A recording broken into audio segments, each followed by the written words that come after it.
Hi, guys. Today we're going to continue reading Phyllis's Big Test, and then we're going to talk about the setting of this story, where and when this story takes place, and why is that important for us to know. So, last time we left off, we learned about Phyllis and how she was writing poems and kind of how she came to that, coming to America, getting bought and becoming a slave to the Wheatleys, um, how the Wheatleys' children um, taught her and she learned with them, and she ended up learning English and also Latin and Greek. Um, and then how she started to write poetry because she had learned those things, and the support that the Wheatleys had really given her.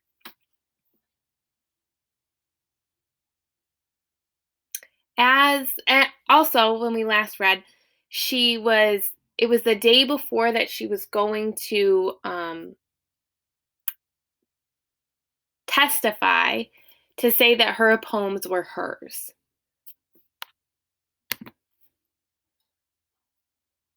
Books had opened up a new world to Phyllis. As she was taught literature and geography, as she memorized the names of cities and countries, lists of kings and queens, and dates of discoveries, over time she had come to appreciate her own time and place, her very own role in the chain of events stretching from past to present. She did not know why she had been brought from Africa to Boston, or why she had ended up in the Wheatley home, but she knew that she must now make the most of her opportunities. She must make her voice heard. She was not content to recite her verse in drawing rooms or to read one of her poems from a newspaper. She wanted her own book, because books would not just last a lifetime, they would be there for her children and her children's children. So, in the margins, I want you to write down one question that you have based on reading this page.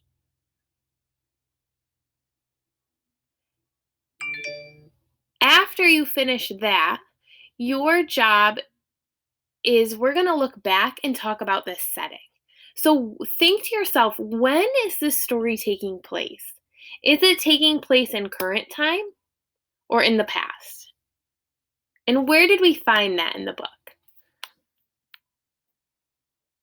So we're going to go back, and I'd like you to go back in your text too, to the place where we found out the dates that we're talking about. And that was all the way back in the beginning, 1773 and 1772. So those are really the dates that we're talking about. So the 1770s is what we're talking about. So is that current time? No, it's in the past. And then we'll talk about where this is taking place. So this is taking place in Boston, which is in Massachusetts. And they talk about it in this top little section, and then they continue to talk about it throughout the book. It's really important that we know when and where this story takes place for our own understanding.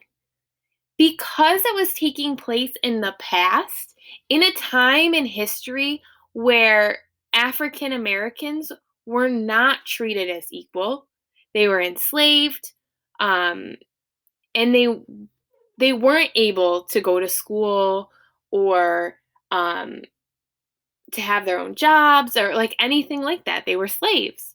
It's really important to know that to understand where Phyllis is coming from.